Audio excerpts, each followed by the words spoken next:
Hello guys, today I am with Sony Xperia 5 and I will show you how to add and remove Google account from this device.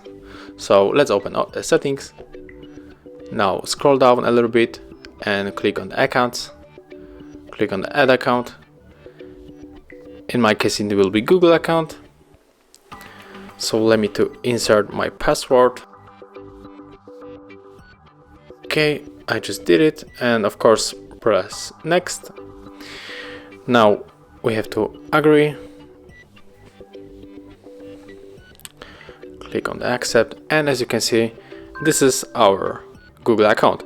So now if you want to remove this account, just click on it, click on the remove again, okay, and of course use your log method, and now as you can see there is no Google account. So yeah, this is how it looks on Sony Xperia 5. Thank you for watching. Leave likes, subscriptions and comments below.